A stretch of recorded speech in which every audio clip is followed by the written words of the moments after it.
안녕하세요. 크립토TV입니다.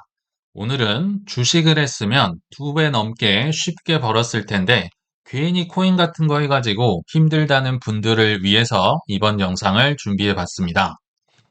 최근에 코인의 하락세가 정말 무섭습니다. 비트코인의 역사상 탑5 안에 들 정도라고 하니까 정말 심각한 수준이었던 것 같습니다.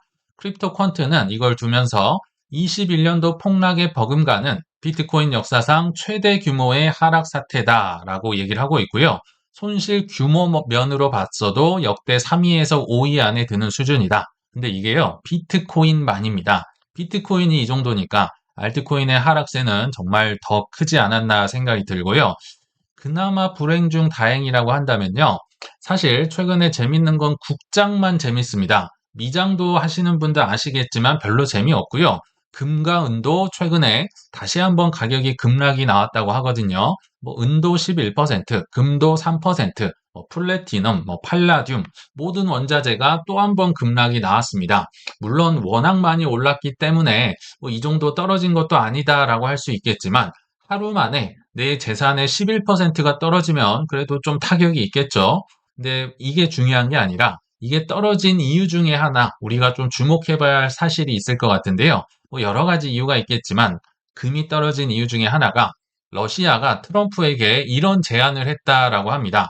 달러 결제망에 내가 들어갈 수 있게 해줘라. 나 스위프트망 나 쓰고 싶다. 라고 블룸버그가 보도를 했다고 해요. 뭐 러시아의 내부 문서가 공개가 됐다고 하면서 만약에 이게 사실이라고 한다면 어떤 의미가 있을까요? 이것 때문에 금이 저는 떨어졌을 수 있겠다 생각이 들거든요. 지금 이제 아마 잊고 계시겠지만 러시아 우크라이나 전쟁이요.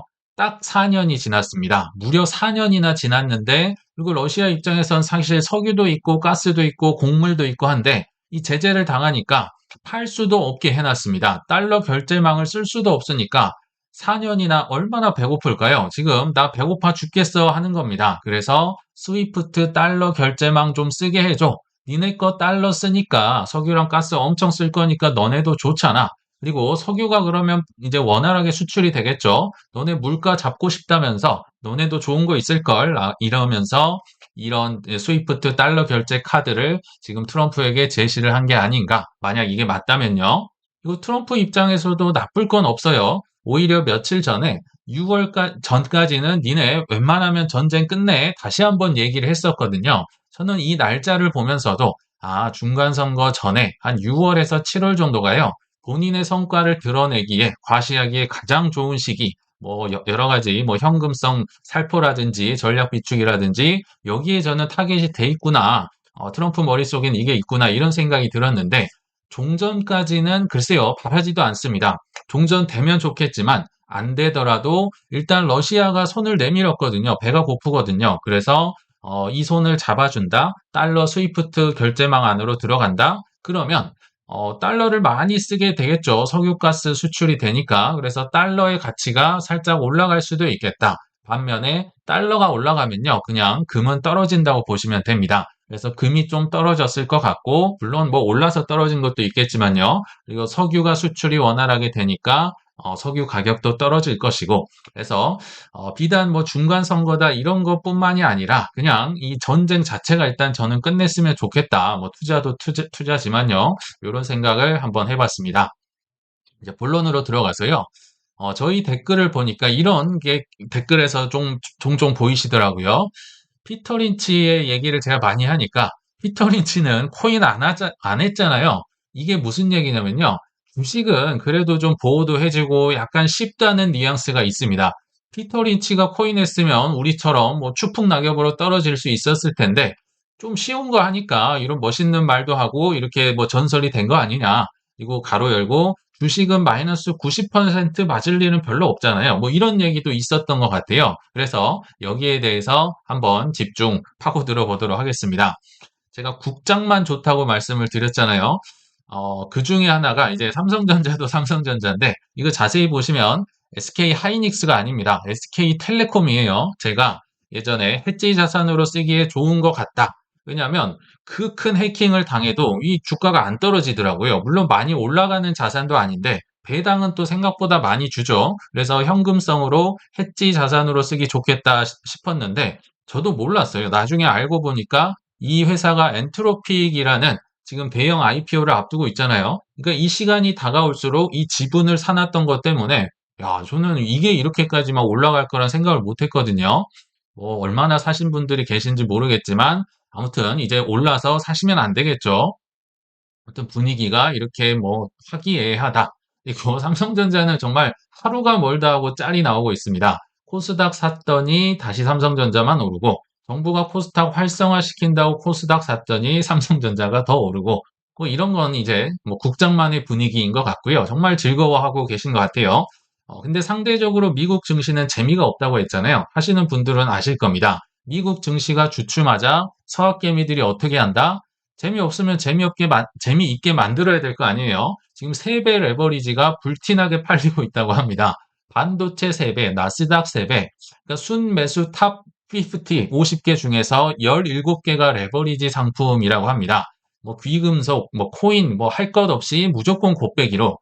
그래서 지금 2월이 사실 얼마 지나지도 않았는데 벌써 엄청난 순매수세가 서학개미로부터 들어갔는데요. 여기 보시면 저는 이런 게 있는지도 몰랐습니다. 반도체 3배 불타기, 3배 레버리지 상품, 그리고 2위가 나스닥 3배 뭐 QQQ. QQQ는 워낙 이제 뭐 알려져 있으니까. 그리고 이더리움 2배. 야, 이더리움 1배도 지금 이 변동성이 커서 중매산해하고 있는데 2배짜리. 그리고 샌디스크는요, 최근 들어서 사람들이 많이 산 주식이거든요. 가격이 올라서 2배짜리가 불티나게 팔리고 있나 봅니다. 그리고 은 2배. 야, 아까 마이너스 11%면 마이너스 22% 맞았겠네요. 와, 이거 어마어마하죠. 마이크로소프트 2배. 왜냐하면 지금 AI발 하락 때문에요. 마이크로소프트다, 펠런티어다 다 떨어지고 있거든요. 2배짜리가 지금 불티나게 팔리고 있다라는 생각이 듭니다. 근데 이렇게 지금 도파민이 도는 투자, 막 즐겁고 행복한 투자, 재미가 없으면 도파민을 만들어내는 투자가 옳은 방향인지는 한번 생각을 해보셔야 될 것 같아요. 여기에 대해서 조지 소로스는 이런 얘기를 한 것 같아요. 투자는 막 엔터테인, 막 즐겁고 having fun, 막 콧노래가 나오는 투자를 만약에 하고 있다면 아마도 당신은 돈을 하나도 벌지 못할 것이다. 왜냐하면 좋은 투자는 정말 지루하다. 뭐 다른 분들은요, 이 페인트 칠하고 그거 마르는 거 지켜보는 것 같다 이런 표현을 쓰더라고요. 그래서 내가 지금 도파민 터지는 투자를 하고 있는지 아니면 굉장히 지루한 투자를 하고 있는지 좀 점검을 해보시면 어떨까라는 생각이 듭니다. 그리고 또 다른 이제 저희 댓글에서 자주 보이는 게요. 코인 투자 뭐하러 하느냐? 하이 리스크, 로우 리턴인데, 그러니까 리스크는 엄청 많고, 뭐 받을 수 있는 건 조금이니까 이거 할 필요 없다. 글쎄요, 지금 현재 상황을 놓고 보면 그렇겠죠. 반면에 주식은 리스크가 없다. 로우 리스크인데 하이 리턴을 받을 수 있는데 뭐 지금 들어가도 20%, 30%는 그냥 하루 만에 먹을 수 있겠던데 뭐 이런 얘기가 정말 도배가 되고 있어요. 정말 이게 맞는 얘기일까요? 사실일까요? 주식은 쉽고 코인은 어렵고 로우 리턴일지 한번 알아보도록 하겠습니다. 우리 월가의 큰형님들 있죠? 이분들이 주식을 굉장히 쉽게 하시는 것처럼 보이겠지만 아마 파란만장한 실패 스토리를 본다면요. 주식 쉽다는 말을 아마 절대 할 수 없지 않을까. 그 첫 번째 타자로 이제 피터 린치를 한번 데려와 봤습니다. 13년간 연 29%의 수익률로 전설이 되신 거거든요. 그러니까 1년에 29%밖에 못 불린 겁니다. 근데 그게 전설이에요. 근데 우리 코인 투자자들은 1년에 29%, 에이, 2배도 안 되는 걸 가지고, 그래서 사실 비트코인 이런 걸 안 사시지 않았나 생각이 드는데요. 29%를 꾸준히 하면 전설이 될 수 있다. 근데 이분이 이제 샀던 주식들을 제가 한번 알아봤거든요.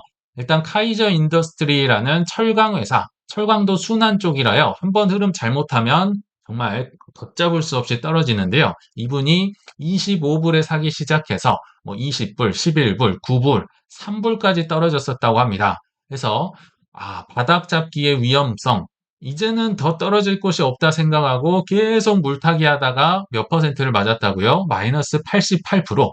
마이너스 88%면 약간 우리 쪽 계열인 것 같죠? 알트코인 이렇게 하면 요 정도 충분히 나올 수 있는데 이분도 겪었던 것 같아요. 그리고 질렛 홀딩스라는 이 방송 쪽 회사는요. 아예 그냥 상장 폐지, 파산 보호 신청에 들어갔습니다. 저도 한 2년에 한 번 정도는 한 번씩 상장 폐지를 맞는 것 같아요. 이분도 마찬가지다. 그러니까 이분들이 하는 모든 그 명언 같은 게 있잖아요. 본인들이 다 해본 겁니다. 다 해보고 나서 우리보다 경험이 많으면 많지 적지는 않다. 그래서 상장 폐지도 뭐 숱하게 겪은 것 같고요. 또 홈쇼핑 네트워크라는 유통업체, 47불까지 급등을 하던 주가가 유행이 지나니까 7달러대로 폭락했다. 마이너스 85%를 맞았다고 해요. 유행주였다고 합니다. 지금은 이제 홈쇼핑이 완전히 가라앉아서 제가 예전에 뭐 현대 홈쇼핑 어, 그 백화점 계열에 있기 때문에 알았는데요. 지금 현대 홈쇼핑 상장 폐지됩니다. 어디에 인수가 되면서 사라진다고 하는데 사람들이 지금은 안 보거든요. 근데 이때 당시는 유행주였다고 해요. 그러다가 과열된 분위기에 휩쓸려서 같이 얼싸덜싸 하다가 마이너스 85%를 맞았다. 역시 우리가 한두 번쯤 해봤던 행동들, 막 유행주, 막 인기 있는 거 사잖아요. 다 겪어봤다는 거예요. 이런 걸 보면 마이너스 85%. 그리고 테먼티스, 에너지나 오일, 정말 맞추기 어려운 것 중에 하나가요. 환율이랑 석유 값입니다. 이거는 정말 코인 저리 가라거든요. 석유를 사긴 샀는데요. 바닥이 보이지 않을 정도로 하락. 우리 와닿죠. 바닥이 보이지 않을 정도로 하락. 마이너스 90%도 아니고요. 90% 이상을 맞았다고 합니다. 그냥 경기 순환주 이런 거 잘못 이제 사면요. 정말 망할 수 있구나를 또 겪어보신 것 같고요. 폴라로이드라는 그 회사가 있습니다. 지금은 없어졌는데요. 우리가 아는 그 회사, 그 필름 회사 나와서 찡 나오는 그 폴라로이드를 얘기한 겁니다. 이게 한때는 유행이었고 심지어 우량주였다고 합니다. 이렇게 디지털로 넘어가는 거 예상을 못했어요. 그러니까 우량주는 안전하다는 맹신으로 엄청나게 샀는데 이것도 뭐 마이너스 80% 90%가 아니라 100% 아예 사라져 버렸습니다.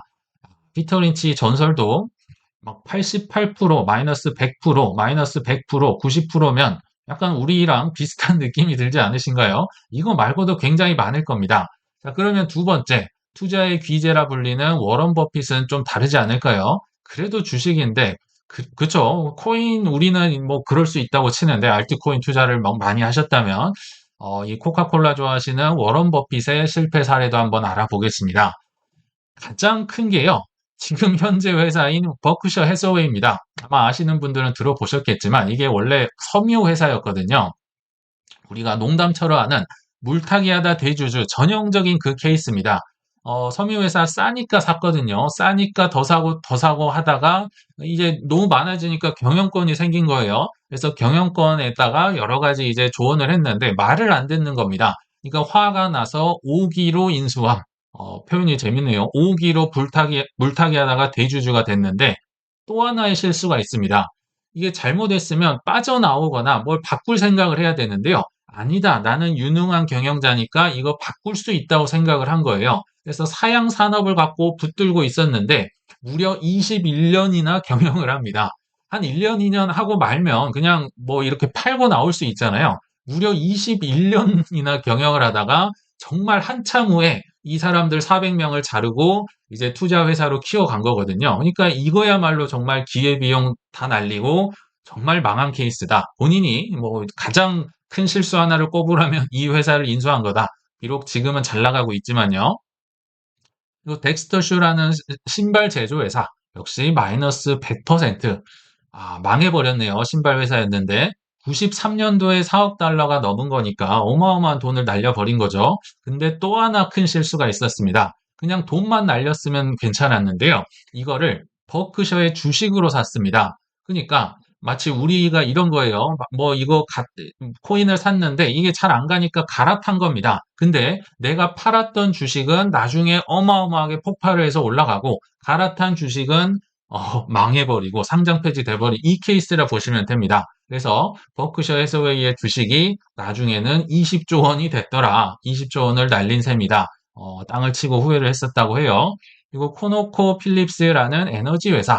석유랑 환율은요, 건드는 게 아니에요. 정말 어렵습니다. 이분도 2008년도 유가가 최고점일 때 매수를 했다가 절반 이상 폭락을 했었다. 20억 달러 손실이면요, 이게 뭐 3조 가까이 되는 엄청난 돈을 손실을 했네요. 유가는 하는 게 아니다. 저는 이렇게 생각이 듭니다. 그리고 테스코라는 회사. 회계 부정 사건이 터졌을 때 이거는 본인이 어떻게 할 수 없는 거잖아요. 저도 이런 걸 종종 겪습니다. 뭐 코인 회사 대표가 뭐 먹고 튀었다더라. 뭐 감옥에 갔다더라. 이거는 우리가 어떻게 할 수가 없는 거죠. 근데 이분이 뭘 이제 후회를 하냐면 의사결정을 지어냈다. 나쁜 소식이 들었으면요. 빨리 끊어야 되는데 이건 아니구나 해야 되는데 엄지손가락만 빨고 있다가 역시 4억 달러가 넘는 손실을 봤다더라. 크래프트 하인즈라는 그 케첩 회사 있죠. 이것도 이제 브랜드 가치, 브랜드는 뭐 케첩하면 하인즈 이거는 알겠는데 너무 비싼 가격에 샀다가 60% 넘게 하락했더라. 그러니까 버핏도요 정말 큰 실수를 많이 했다는 거 알 수 있습니다. 마지막으로 한 명만 더 소개를 해드리면요. 최소 2번 이상 파산하지 않으면 투자자가 아니다. 어떤 분이 얘기를 했었나요? 바로 이분이죠. 코스털라니.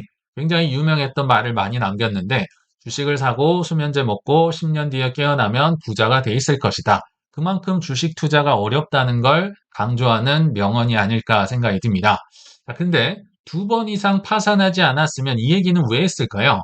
당연히 본인이 겪어봤으니까 공식적인 것만 2번의 파산을 했으니까 이런 얘기를 한 겁니다. 이분들은요, 그냥 다 괜히 한 얘기가 아니에요. 본인들이 뼈저리게 겪은 걸 가지고 얘기를 했다. 1차 파산은 청년기에 왔었다고 합니다. 이분도요, 그냥 타고난 분이었던 것 같아요. 그냥 초반부터 뭐 공매도라든지, 그러니까 일반 투자도 잘했는데요. 공매도를 통해서 정말 떼돈을 어렸을 때부터 벌었다고 해요. 그러다가 1920년도 말에 하락장에 이제 공매도를 했다가 완전히 오히려 이제 시장이 반등이 나오면서 그냥 100% 깡통을 찼다고 합니다. 이유가 뭐냐? 시장을 다 안다고 착각을 했다라고 합니다. 레버리지를 썼었고 자만심이 있어서요. 정말 깡통 차고 죽을 생각을 했었다라고 얘기를 하거든요. 근데 이제는 알만했던 중년기 때 또 한 번 파산이 옵니다. 아시겠지만 중년기에 파산 오면 이거 극복하기 힘들거든요.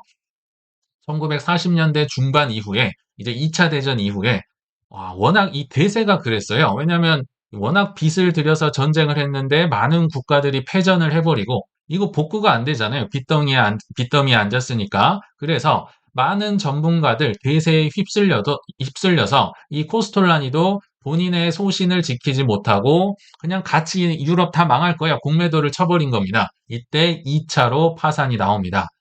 그러니까 알만한 사람이 또 2차로 파산을 했네요.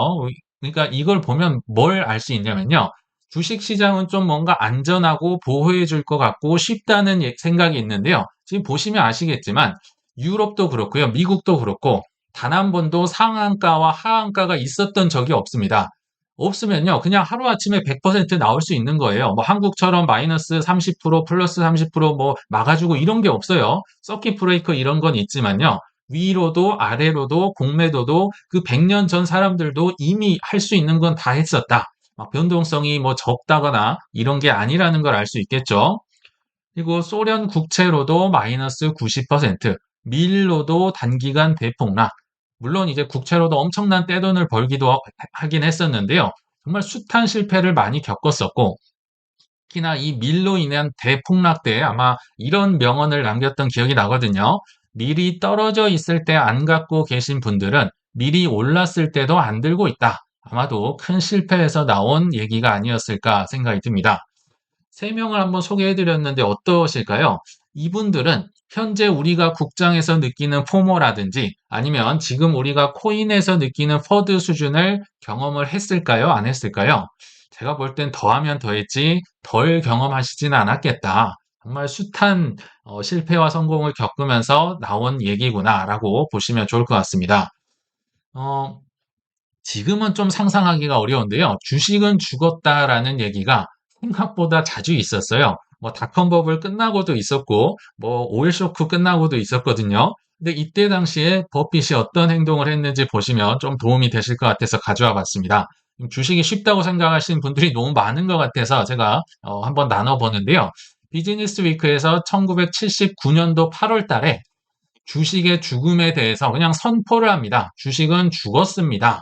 이게 이제 현재 블룸버그 그 회사거든요. 근데 따지고 보면 주식이 죽었다는 게 생각보다 많이 있어요. 뭐 닷컴 버블 때도 있었지만 1차 오일 쇼크 73년에서 74년에도 S&P 500이나 다우존스가요. 정확히 반토막 정도 났습니다.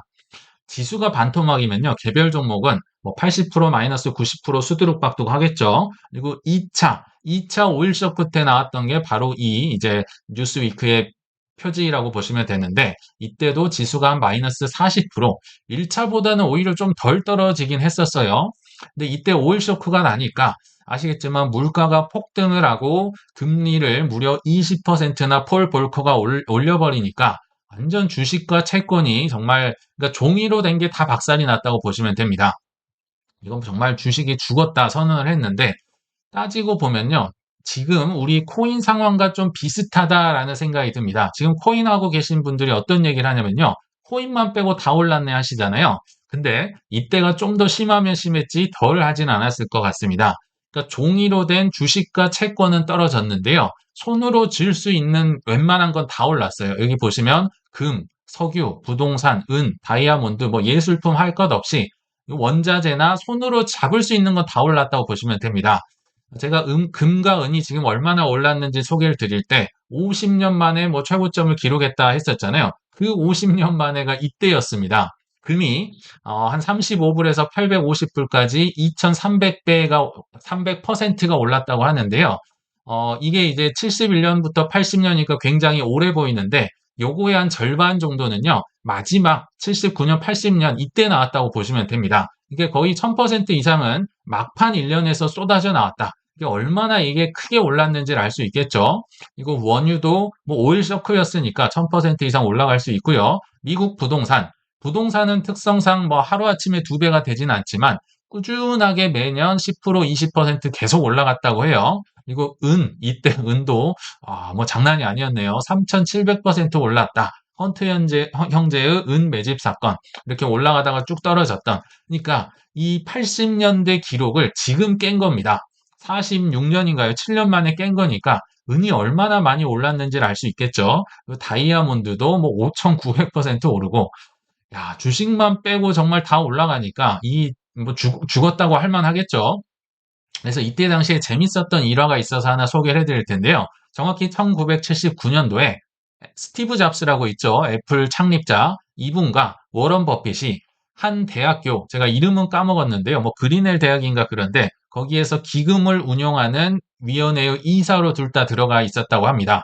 버핏은 거기에서 굉장히 오래 있었고 스티브 잡스는 한 2년 있다가 에이 따분하다 하고 막 튀어나왔다고 해요. 근데 그때 당시에 스티브 잡스가요. 버핏에게 이런 제안을 했다고 합니다. 지금 너무 불확실성이 심하고 이 주식은 죽었잖아요. 뭐 선언을 하니까 이 큰 매체에서 주식을 파시고 금이나 부동산이나 뭐 예술품이나 다이아몬드나 이런 걸 좀 사시죠라고 제안을 했다고 하는데요. 버핏이 딱 잘라 거절을 했다고 합니다. 그러면서 뭐라고 했냐면요. 불확실하다고요. 언제는 뭐 확실한 적이 있었습니까? 그리고 미래가 확실할 때 사시려는 건가요? 그럼 반대로 미래가 확실해지면 가격이 비싸지겠죠. 그래서 쌀 때 많이 사라면서요. 요 뒤에 건 제가 붙인 말입니다. 근데 워런 버핏의 원칙은 쌀 때 많이 산다라는 건데 지금 싸졌잖아요. 불확실해졌고 죽었다고 하기 때문에 쌀 때 많이 산다는 그 원칙을 지키기 위해서 스티브 잡스의 제안을 거절했다고 하는 일화도 있습니다. 그리고 나서는 주식이 굉장히 많이 올랐겠죠. 또 한 번, 닷컴 버블 때도 이런 얘기가 있었다고 해요. 이때는 워런 버핏이요. 완전 퇴물 취급을 받았습니다. 저가 이제 한물 갔네. 집에서 좀 쉬십시오, 영감님. 이런 얘기를 들었어요. 왜냐하면 아시겠지만 닷컴 버블은요. 정말 미쳐 있는 시기였습니다. 퀄컴, 틀렸네요. 퀄컴이라는 회사 2600%, 시스코 1800%, 야후 뭐 8000%, 뭐 어떤 주식은 막 10,000%. 이거는 정말 짧은 기간 1년, 2년 내로 올라간 속도거든요. 근데 그때 당시 버핏이 뭘 사고 있었냐면 코카콜라 사고 있고요. 웰스파고 사고 있고요. 아메리칸 익스프레스, 무슨 가구 회사, 아까 보셨겠지만 뭐 신발 회사, 뭐 이런 벽돌 회사 이런 걸 사고 있으니까 사람들이 완전 놀리기 딱 좋겠죠. 이 버핏 한물 갔네. 저거 왜냐면 돈 복사가 이렇게 쉽게 되는데 뭐 수십 배를 막 며칠 만에 먹을 수 있는데 아유 바보 멍청이 집에서 쉬십시오 이런 얘기를 들었겠죠. 근데 결과적으로 버핏이 다시 한번 옳았음이 증명이 되면서 다시 한번 명성이 올라갔겠죠. 그때 당시에 많이 올랐다는 여기 퀄컴 2600%, 시스코 1800%, 야후 8000%, 아마존 5000%, JDS 뭐 10,000% 이랬는데요. 결과적으로 이렇게 사람들이 휩쓸려 가고 사다가 결국은 최대 하락폭이 마이너스 83%, 뭐 89%, 97%, 94%, 99%. 야, 이 정도면 그래도 우리 알트코인과 좀 놀아볼 만하지 않을까요? 엄청난 하락이 나왔는데 대부분 피하지 못하고 온몸으로 맞았다는 겁니다. 근데 이때 당시 사람들도 이런 생각 안 했을까요? 지금도 많은 사람들이 이런 얘기를 합니다. 아니, 이렇게 데드크로스 나오면 그때 빠져나오면 되고, 이동평균선, 뭐 20일이 뭐 100일을 뚫고 내려가고, 이때 튀었으면 되잖아. 이거 내려오기 전까지는 그냥 사기만 하면 돼. 꾸준하게 사면 돼. 이 사람들은 이런 생각 안 했을까요? 근데 왜 이렇게 다 망가졌을까? 빠져나오기가 거의 불가능하다는 겁니다. 생각대로 된다면 뭐 누가 힘든 일을 하겠습니까? 그래서 오늘 드리고 싶은 말씀은요. 주식이 쉬운 게 아니에요. 주식이 쉬우면 주식을 하지 뭐하러 힘든 일하고 막노동하고 공부하고 뭐 코인도 하고 하겠습니까? 주식이 쉬운 게 아니라요. 주식이 쉬워 보일 때 들어가신 겁니다. 주식이 쉬워 보일 때 들어가신 거예요. 오히려 굉장히 위험하다라고 저는 생각이 들거든요. 다시 한번 주식이 쉬운 게 아니라요. 하나가 쉽다면 다른 건 어렵다? 그러면 그 다른 건 정말 안 해야 됩니다. 근데 그러면 사람들이 다 주식해야겠죠. 그러나 결과적으로는 사이클이 돌아가면서 정화가 된다. 그래서 주식이 쉬운 게 아니라 쉬워 보일 때 들어가신 거다. 지금이 쉬워 보이니까 오히려 더 위험할 수도 있겠다라는 좀 말씀을 드려봤습니다. 그래서 결론을 맺어보면요. 내 원칙이 얼마나 중요한지를 알 수 있습니다. 워런 버핏도 탁 잘라 끊어버리잖아요. 뭐 애플 스티브 잡스가 나와도 그건 아닌데요. 그건 아닌데요. 내 원칙이 없는요. 투자의 관광객 같은 분들이 있어요. 그냥 남 이렇게 했네 판단하고 너 틀렸어. 너 그거 맞았어. 너 잘했네 맞췄네. 이게 아니라요. 내 원칙이 없는 이 관광객들은요. 이득이 나더라도 금방금방 사라집니다. 이거 부러워할 게 전혀 없습니다. 이런 게임 정말 수없이 많이 해보지 않았습니까? 그래서 지금은 비록 마이너스를 기록하고 계실지라도 내 투자 원칙, 내 코인의 종류, 내 비중, 내 현금 비율, 내 해지 자산, 내 목표 지점을 명확하게 설정을 하시고요. 누가 옆에서 뭐 자랑을 하든지 덤블링을 하든지 말든지 그냥 꿋꿋하게 밀고 가시길 바라면서 이만 마치겠습니다. 더불어서 즐거운 연휴 보내시고 새해 복 많이 받으시길 바랍니다. 시청 감사합니다.